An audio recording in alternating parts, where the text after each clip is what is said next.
लोकसभा के पहले सत्र की शुरुआत आज राष्ट्रपति द्रौपदी मुर्मू के अभिभाषण के साथ हुई। इस दौरान उन्होंने संसद के संयुक्त सत्र को संबोधित करते हुए महिलाओं, किसानों, अर्थव्यवस्था पर मोदी सरकार 3.0 के विजन को समझाया और पिछली सरकार की उपलब्धियों को भी गिनवाया। इस दौरान उन्होंने आपातकाल, वैश्विक चुनौतियों, बजट, देश की ग्रोथ, किसानों समेत अन्य मुद्दों पर भी कई बातें कहीं।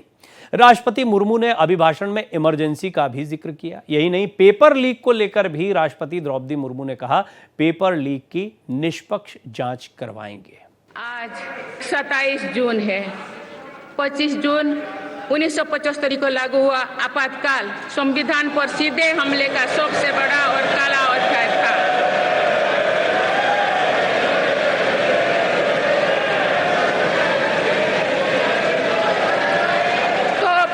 देश में हाहाकार मच गया था, लेकिन ऐसी असंवैधानिक ताकतों पर देश ने विजय प्राप्त करके दिखाया, क्योंकि भारत के मूल में गणतंत्र की परंपराएं रही है।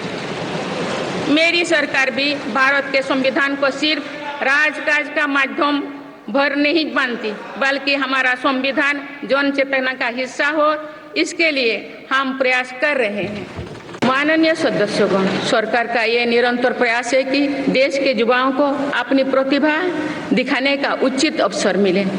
सरकारी भर्ती हो या फिर परीक्षाएं, सुनिए, परीक्षाएं किसी भी कारण से इनमें रुकावट आए, ये उचित नहीं है। इनमें शुचिता और पारदर्शिता बहुत जरूरी है।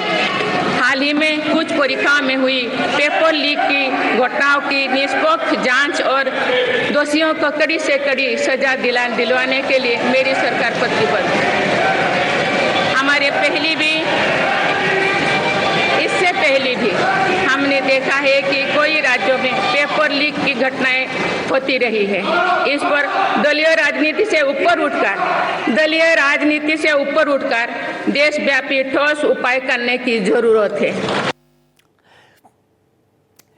दलीय राजनीति से ऊपर उठकर देश हित में कार्य करने की आवश्यकता है। ये राष्ट्रपति के अभिभाषण का महत्वपूर्ण बिंदु रहा है। लेकिन आप देख रहे हैं कि सत्ता पक्ष और विपक्ष के बीच में किस तरह से तलवारें खिंची हुई हैं। सदन में इस बार विपक्ष की तादाद भी अच्छी खासी है। पिछले दो मौकों की या दो टेन्योर की तरह नहीं है कि विपक्ष कमजोर रहा हो। इस बार विपक्ष काफी मजबूत है और पहले ही दिन से आप देख रहे हैं विपक्ष का हल्ला बोल भी देखने को मिल रहा है। राष्ट्रपति के अभिभाषण के दौरान भी ये देखने को मिला। राष्ट्रपति का अभिभाषण बहुत महत्वपूर्ण होता है। सरकार के 5 सालों का विजन यहां पर रखा जाता है और ये ऐतिहासिक है लोकसभा। उन्होंने कहा, राष्ट्रपति द्रौपदी मुर्मू ने लोकसभा अध्यक्ष और चुने हुए सांसदों को बधाई भी दी है, यानी ओम बिरला को और अन्य सांसदों को बधाई दी। उन्होंने देशवासियों को भी बधाई दी और शुभकामनाओं से अभिभाषण की शुरुआत की। राष्ट्रपति मुर्मू ने कहा, आप सभी मतदाताओं का भरोसा जीत कर आए हैं। देश सेवा और जन सेवा का मौका बहुत कम लोगों को मिलता है। सरकार ने सेवा और सुशासन की मुहिम चलाई है। यह अमृतकाल के शुरुआती सालों में स्थापित हुई है, इसलिए 18वीं लोकसभा को उन्होंने ऐतिहासिक बताया है। और राष्ट्रपति के अभिभाषण के कुछ और महत्वपूर्ण बिंदुओं की बात करें तो उन्होंने आज एक तरीके से पिछले 10 सालों का जो लेखा जोखा था उसको रखा। जब भी अभिभाषण रखा जाता है, सरकार के प्रमुख के तौर पर राष्ट्रपति इस अभिभाषण को रखते हैं और इस तरीके से औपचारिक तौर पर शुरुआत होती है। यह हमेशा की एक परंपरा है। तो सरकार, जब मेरी सरकार बोली जाती है तो राष्ट्रपति जो होते हैं वो अपनी सरकार या सरकार ने जो भी पिछले काम किए हैं उनको अपने कार्यों की तरह यहाँ पर बताते हैं। तो उन्होंने इससे संतुष्टि जाहिर की कि पिछले 10 सालों में जो काम किए गए हैं वो काफ़ी अच्छे काम हैं। आने वाले दिनों में युवाओं के लिए महत्वपूर्ण कार्य किए जाएंगे और युवा वर्ग को लेकर, किसानों को लेकर, महिलाओं, ये 3 बड़े महत्वपूर्ण एक तरीके से ये समझ लीजिए ये ऐसे फोकस के बिंदु रहे थे जो चुनाव के दौरान भी दोनों ही राजनीतिक दलों के लिए, क्योंकि सभी जानते हैं युवा मतदाता जो है वो किसी भी चुनाव का पलड़ा बदल सकते हैं और युवाओं को अपनी तरफ आकर्षित करने का कोई मौका न सत्ता पक्ष छोड़ता है न विपक्ष छोड़ता है। राष्ट्रपति के अभिभाषण में भी युवाओं और उनके रोजगार को लेकर महत्वपूर्ण बिंदु रखा गया। इस सब के बीच में राष्ट्रपति ने कई और बिंदु भी उठाए, जैसे आपातकाल पर उन्होंने हमला किया और आपातकाल पर जैसे ही उन्होंने बात कही तो इसके बाद हंगामा शुरू हो गया। राष्ट्रपति का आपातकाल पर जो हमला था उस अभिभाषण के दौरान, वो विपक्ष को बहुत पसंद नहीं आया। राष्ट्रपति ने कहा, भारत एक गणतंत्र के रूप में 75 वर्ष पूरे करने जा रहा है। भारतीय संविधान बीते दशकों में हर चुनौती और कसौटी पर खरा उतरा है। देश में संविधान लागू होने के बाद भी संविधान पर कई हमले हुए थे। 25 जून 1975 को लागू आपातकाल संविधान पर सीधा हमला था। जब इसे लगाया गया तो पूरे देश में हाहाकार मच गया था और देश ने ऐसी असंवैधानिक ताकतों पर विजय प्राप्त की। भारतीय संविधान को सिर्फ शासन का माध्यम नहीं बना सकते, हम अपने संविधान को जन चेतना का हिस्सा बनाने का प्रयास कर रहे हैं। सरकार ने 26 नवंबर को संविधान दिवस के रूप में मनाना शुरू किया है। हमारे जम्मू कश्मीर में संविधान पूरी तरह लागू किया गया है, जहां अनुच्छेद 370 के कारण स्थिति अलग रही। अब आप देखिए, इस संविधान वाला मुद्दा क्यों महत्वपूर्ण है। संविधान को लेकर पहले दिन से, और ये ऐसा नहीं कि नई सरकार ने शपथ ले ली उसके बाद की बात हो, आपने चुनाव के दौरान भी देखा होगा कि संविधान को बदलने का एक नैरेटिव विपक्ष की तरफ से रखा गया और जिस तरह के नतीजे आए हैं, वो ऐसा लगता है कि उन नतीजों में यानी लोगों के जनमानस पर इसका बड़ा असर पड़ा। और यही वजह है कि जब नतीजे आ गए, विपक्ष में जब ये कांग्रेस और अन्य विपक्षी दल बैठ गए, उसके बाद भी संविधान की वो कॉपी नहीं छोड़ी। यानी संविधान के मुद्दे को आने वाले 5 साल तक, जब तक ये सरकार चल रही है और विपक्ष में ये लोग बैठे हैं, तब तक इस मुद्दे को उठाया जाएगा। यहां तक कि राहुल गांधी और अखिलेश यादव संविधान की कॉपी के साथ में शपथ लेते दिखाई दिए। इससे भी स्पष्ट हो गया कि वो संविधान के इस मुद्दे को कितना महत्वपूर्ण मानते हैं। राष्ट्रपति के अभिभाषण में भी संविधान को बड़ा महत्व दिया गया, इस पर बड़ा जोर दिया गया है और आपातकाल यानी इमरजेंसी के समय को याद करते हुए बताया गया है कि संविधान को तोड़ने की, संविधान को खत्म करने की कोशिशें की गई, लेकिन ऐसी शक्तियों पर जनता ने, लोकतंत्र ने विजय प्राप्त की है। अब कश्मीर में जो वोटिंग हुई है उसको लेकर भी राष्ट्रपति के अभिभाषण में कुछ बिंदु आए हैं और इसे उन्होंने पाकिस्तान को एक करारा जवाब बताया है। कश्मीर घाटी में वोटिंग के अनेक दशकों के रिकॉर्ड टूटे। ये बात सही भी है कि इस बार के चुनाव में बढ़ चढ़कर हिस्सा लिया यहाँ के मतदाताओं ने। 4 दशकों में हमने बंद और हड़ताल के बीच कम मतदान देखे हैं। भारत के दुश्मन इसे वैश्विक मंचों पर दुष्प्रचारित करते रहे कि यहाँ के लोग चुनाव में आना नहीं चाहते। जम्मू कश्मीर की राय के रूप में इसको दुष्प्रचारित वो करते रहे, लेकिन अब पूरा हालात जो हैं वो बदल चुके हैं। यहाँ पर लोगों ने वोट करके, कश्मीर घाटी के लोगों ने, मतदाताओं ने वोट करके करारा जवाब ऐसी ताकतों को दिया है। पाकिस्तान को सीधा करारा जवाब दिया गया है।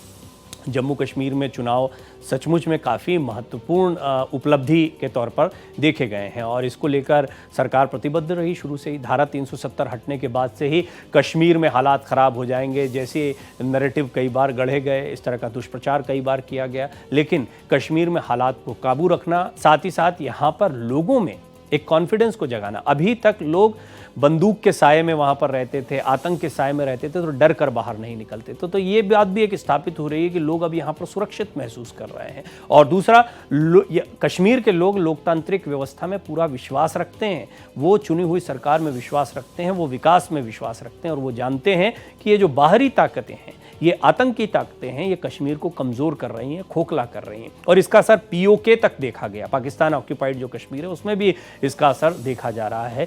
और इसी की बौखलाहट से आपने देखा कि हाल में जो आतंकी हमले हुए, जैसे ही सरकार ने का शपथ ग्रहण समारोह हुआ था, वो उसी की बौखलाहट को भी दिखाता है। लेकिन अब कश्मीर में लोगों के उत्साह को देखते हुए बहुत जल्दी मुमकिन है कि यहाँ पर विधानसभा चुनाव हों और विधानसभा चुनाव की तैयारी भी यहाँ पर की जा रही है। एक और बड़ा महत्वपूर्ण बिंदु है जो इस पूरे अभिभाषण में निकल कर आया, वो है स्थिर सरकार का बिंदु। क्योंकि किसी भी लोकतंत्र के लिए बहुत ज़रूरी होती है एक स्टेबल गवर्नमेंट, एक स्थिर सरकार। भारत में पहली बार घर पर जाकर भी मतदान कराया गया, तीसरी बार स्थिर और स्पष्ट बहुमत की सरकार बनी है, इस पर जोर दिया गया अभिभाषण में। 2024 की लोकसभा चुनाव की चर्चा पूरी दुनिया में हो रही है। 6 दशक बाद ऐसा हुआ है। 2024 का ये चुनाव नीति, नियत, निष्ठा और निर्णयों पर विश्वास का चुनाव रहा। देखिए कितनी दिलचस्प लाइन है। क्यों ऐतिहासिक है? क्योंकि इन चुनाव के दौरान बहुत सारे सवाल उठाए गए, EVMs को लेकर, निष्पक्षता को लेकर, जांच एजेंसियों, सरकारी तंत्र के बेजा इस्तेमाल को लेकर बहुत सारे आरोप लगाए गए। लेकिन इन सब को किनारे करते हुए चुनाव आयोग ने बड़ा अच्छा काम किया। चुनाव आयोग प्रसन्न रहा, उसने इसको एक उपलब्धि की तरह बताया। जब फैसले आए तो इससे विपक्ष भी खुश दिखाई दिया, क्योंकि उनको ऐसा लगा कि जितना प्रयास उन्होंने किया था उस तरीके का उनको यहाँ पर जनता का प्रतिसाद मिला। सत्ता पक्ष भी इस मामले में प्रसन्न रहा कि सत्ता पक्ष को इतना बहुमत मिल गया कि वो कंफर्टेबल एक स्थिर सरकार को चला सके, और 400 पार और इस तरह की कई बातें कही जा रही थी, वैसा कुछ हुआ नहीं। तो इससे विपक्ष, जो कि इस नैरेटिव में जितने लोग जकड़े हुए थे, उनको भी एकदम से लगने लगा था, फिर एग्जिट पोल आए, उसके बाद लगने लगा कि अब ईवीएम की बहस फिर से परवान चढ़ेगी, लेकिन ऐसा कुछ नहीं हुआ। इस निष्पक्षता का और जिस तरीके से चुनाव हुआ, इसके सचमुच दुनिया भर में चर्चा हुई। राष्ट्रपति के अभिभाषण में इसको रखा गया। स्थिर सरकार बहुत ही ज़रूरी होती है, कोई भी बड़े फैसले लेना हो और किसी तरह का दबाव सरकार पर नहीं है, बहुत ज़रूरी होता है, क्योंकि गठबंधन की सरकारों में कई बार सहयोगी दलों के बड़े दबाव होते हैं और नीति निर्धारण में लोगों के हितों पर इसका बड़ा असर पड़ता है। स्थिर सरकार के साथ ये दिक्कत नहीं होती। प्रधानमंत्री मोदी अपने ऐसे निर्णयों के लिए जाने जाते हैं जो वो निर्णय लेते हैं, और उन निर्णयों के, जैसे 370 है, अब 370 को अगर आप सहयोगी दलों के साथ में मिलकर लेते तो हो सकता है कि कभी ये निर्णय ही नहीं हो पाता। कुल मिलाकर स्थिर सरकार बड़े निर्णय के लिए, अच्छे भविष्य के लिए बहुत आवश्यक होती है। इस पर राष्ट्रपति के अभिभाषण में भी जोर दिया गया और उन्होंने बधाई दी कि एक बार फिर स्थिर सरकार केंद्र में आई है। अब एक और महत्वपूर्ण बात उन्होंने कही है, वो है बजट में बड़े निर्णय। बजट में बड़े निर्णय की बात कहना ये इशारा करता है कि आने वाले दिनों में कुछ महत्वपूर्ण फैसले लिए जा सकते हैं। मुर्मू ने कहा, जनता को सरकार पर भरोसा है, सरकार को निरंतरता में विश्वास है, हमें विकसित भारत के संकल्प में भरोसा है। रिफॉर्म, परफॉर्म और ट्रांसफॉर्म का संकल्प है। भारत को सबसे तेजी से बढ़ने वाली अर्थव्यवस्था बनाया गया है और इसके विकास को और गति देनी है और तेज किया जाएगा। ग्रोथ की निरंतरता मेरी सरकार की गारंटी है। आने वाले बजट में ऐतिहासिक कदम दिखेंगे। किसानों को 20,000 करोड़ ट्रांसफर किए गए, जो पहला बड़ा फैसला या साइन किए थे प्रधानमंत्री मोदी ने, और हम किसानों को ज़्यादा से ज़्यादा आत्मनिर्भर बनाएंगे। बजट में बड़े आर्थिक और सामाजिक निर्णय हो सकते हैं। ऐतिहासिक निर्णय भी देखने को मिलेंगे। भारत के तेज़ विकास के लिए रिफॉर्म्स की गति और तेज़ होगी। बजट वाली बात को मैं भी इसलिए महत्वपूर्ण मानता हूं क्योंकि आने वाले दिनों में भारतीय जनता पार्टी के सामने चुनौती है कि यदि उन्हें अपेक्षित सफलता नहीं मिली, सफलता मिली लेकिन अपेक्षित सफलता नहीं मिली, तो इसके लिए बहुत ज़रूरी है कि वो उन चीज़ों को एड्रेस करें जिन मुद्दों को उठाया गया था। अब भारत का कद बढ़ा है, इस बारे में कहा गया। अर्थव्यवस्था के तीनों स्तंभों, विनिर्माण, सेवाएं और कृषि को बराबर महत्व दिया जाएगा। PLI योजना और व्यापार में आसानी से बड़े पैमाने पर निवेश, देश में रोजगार के अवसर बढ़े हैं। पारंपरिक सेक्टर्स के साथ साथ सनराइज सेक्टर्स को भी मिशन मोड पर बढ़ावा दिया जा रहा है। 2021 से 2024 तक 8% की रफ्तार के हिसाब से विकास हुआ है। इस दौरान दुनिया ने बड़ी आपदा देखी है। भारत का दुनिया की ग्रोथ में अकेले 15% का योगदान है। मैन्युफैक्चरिंग, सर्विसेज और एग्रीकल्चर को बराबर महत्व मिला है। अब सबसे बड़ी भंडारण योजना का भी यहाँ पर जिक्र किया गया। अभिभाषण में खेती किसानी पर सरकार की नीतियों और उपलब्धियों का जिक्र हुआ। सहकारी क्षेत्र में दुनिया की सबसे बड़ी भंडारण योजना लाई गई। PM किसान सम्मान निधि के तहत 3,20,000 करोड़ रुपए दिए गए। कार्यकाल के शुरू में ही 20,000 करोड़ से अधिक की राशि ट्रांसफर की गई। खरीफ फसलों के MSP पर रिकॉर्ड बढ़ोतरी की है। ऑर्गेनिक उत्पादों की डिमांड को देखते हुए सप्लाई चेन को सशक्त किया गया है। आजकल दुनिया में जैविक उत्पादों, ऑर्गेनिक उत्पादों की मांग को बहुत तेजी से बढ़ रही है और देश के किसानों के पास इस मांग को पूरा करने की क्षमता भी है। इस बारे में भी, यानी ऑर्गेनिक खेती को बढ़ावा दिया जाएगा। हरित युग का आगाज भी जो किया गया वो राष्ट्रपति के अभिभाषण में सामने आया। आने वाला समय ग्रीन एरा यानी हरित युग का है। सरकार इसके लिए भी हर जरूरी कदम उठा रही है। हम हरित उद्योगों पर निवेश बढ़ा रहे हैं जिससे ग्रीन जॉब भी बढ़े। सरकार ग्रीन एनर्जी, ग्रीन मोबिलिटी पर बड़े लक्ष्यों के साथ काम कर रही है। प्रदूषण और साफ सुथरे शहरों पर 10 साल से काम हुआ है। कई शहर हैं जो, जैसे इंदौर जैसे शहर हैं, ऐसे कई और शहर हैं जो बहुत स्वच्छता के मामले में बड़े आगे बढ़े हैं। अब हवाई यात्रा में बढ़ोतरी हुई, इसका भी जिक्र किया गया। हवाई यात्रा में बढ़ोतरी के बारे में अभिभाषण में बोलते हुए उन्होंने बताया कि अप्रैल 2014 में भारत में 209 एयरलाइन रूट्स थे। अप्रैल 2024 में ये बढ़कर 605 हो गए हैं। Tier 2 और Tier 3 शहरों को फ़ायदा हुआ है। तो हवाई यात्राएं बढ़ी हैं। इसके अलावा एक और बड़ा अचीवमेंट रहा नेशनल हाईवे में इजाफा। नेशनल हाईवे दोगुनी रफ्तार से बढ़ रहे हैं। उत्तर पूर्वी दक्षिणी भारत में बुलेट ट्रेन पर काम हो रहा है। बुलेट ट्रेन कॉरिडोर के लिए फिजिबिलिटी पर काम जारी है। तो ये किसी भी सरकार के लिए महत्वपूर्ण होता है कि आप कनेक्टिविटी के बारे में, ट्रांसपोर्टेशन के बारे में, सड़कों के इंफ्रास्ट्रक्चर डेवलपमेंट के बारे में जानकारी दें। राष्ट्रपति ने अपने अभिभाषण में ये जानकारी दी। और एक और महत्वपूर्ण पहलू है महिलाओं की बात करना, महिलाओं की मजबूती की बात करना। कार्यकाल की शुरुआत में ही 3 करोड़ नए घर बनाने की स्वीकृति। अधिकतर घर महिलाओं के नाम पर होंगे।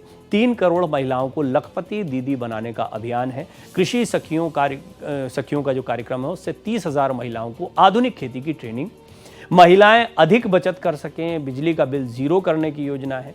सोलर पैनल के लिए प्रति परिवार 78,000 रुपए तक की मदद की जाएगी। तो महिलाओं को लेकर तो फोकस रहेगा और 5 बजट में भी देखना होगा कि महिलाओं के लिए किस तरह की योजनाओं पर ध्यान दी। किसान, महिला, युवा, ये 3 सेक्टर तो याद कर लीजिए, इनमें कुछ ना कुछ उम्मीद ये तीनों ही सेक्टर लगाकर बैठे हैं। पेपर लीक, ये मुद्दा अभी हाल में गरमाया हुआ है, हालांकि नया मुद्दा नहीं है, इस पर भी सख्ती होगी, ये बात अभिभाषण में कही गई। सरकार पेपर लीक की घटनाओं को रोकने के लिए सख्त कदम उठाएगी। इस पर पिछले दिनों कानून भी आ चुका है। पेपर लीक की जांच के लिए सरकार प्रतिबद्ध है। पेपर लीक की निष्पक्ष जांच करवाई जाएगी। परीक्षा में पारदर्शिता और निष्पक्षता जरूरी है। 1 जुलाई से जो नया कानून आ रहा है उसके विषय में भी उन्होंने जानकारी दी। 1 जुलाई से भारतीय न्याय संहिता लागू होगी। अब दंड की जगह न्याय को प्राथमिकता मिलेगी। सरकार ने गुलामी के दौर की व्यवस्था को खत्म किया है। हमारी सफलता हमारी साझी धरोहर है। तो कानूनों में जो बदलाव होगा, धाराएं नए तरीके से होंगी, दंड से ज्यादा न्याय पर ध्यान दिया जाएगा, इसको भी प्रमुखता से अपने अभिभाषण में राष्ट्रपति ने रखा। शरणार्थियों को सम्मान का जीवन मिलेगा, इस बात को भी, यानी CAA कानून जो है उसके तहत शरणार्थियों को नागरिकता देना शुरू हो चुका है। बंटवारे के पीड़ित परिवारों के लिए सम्मान का जीवन जीना ये सुनिश्चित किया जाएगा। जिन परिवारों को CAA के तहत नागरिकता मिली है, मैं उनके बेहतर भविष्य की कामना करती हूँ। आपको याद होगा कई लोगों को सर्टिफिकेट दिए गए थे।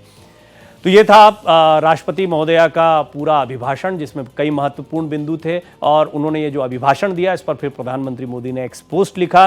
प्रधानमंत्री नरेंद्र मोदी ने राष्ट्रपति के अभिभाषण की तारीफ की। उन्होंने कहा कि उनके संबोधन में देश की तरक्की और सुशासन का रोड मैप पेश किया गया है। सोशल मीडिया मंच एक्स पर साझा पोस्ट में प्रधानमंत्री ने लिखा, राष्ट्रपति जी ने संसद के दोनों सदनों को संयुक्त रूप से संबोधित करते हुए तरक्की और सुशासन का रोड मैप पेश किया। इसमें भारत द्वारा की जा रही प्रगति और भविष्य में आने वाली संभावनाओं को शामिल किया गया है। उनके संबोधन में कुछ प्रमुख चुनौतियों का भी उल्लेख किया गया है, जिन्हें हमें अपने नागरिकों के जीवन में बदलाव लाने के लिए सामूहिक रूप से दूर करना होगा। ये प्रधानमंत्री नरेंद्र मोदी का एक्स पर पोस्ट है। वेणुगोपाल ने भी इस पर सवाल खड़े किए। राष्ट्रपति के अभिभाषण में क्या था, ये सवाल पूछा। ये पिछली बार जैसा ही था, कोई नई बात नहीं थी। देश के युवाओं, महिलाओं, गरीबों, किसानों के लिए कोई उम्मीद नहीं।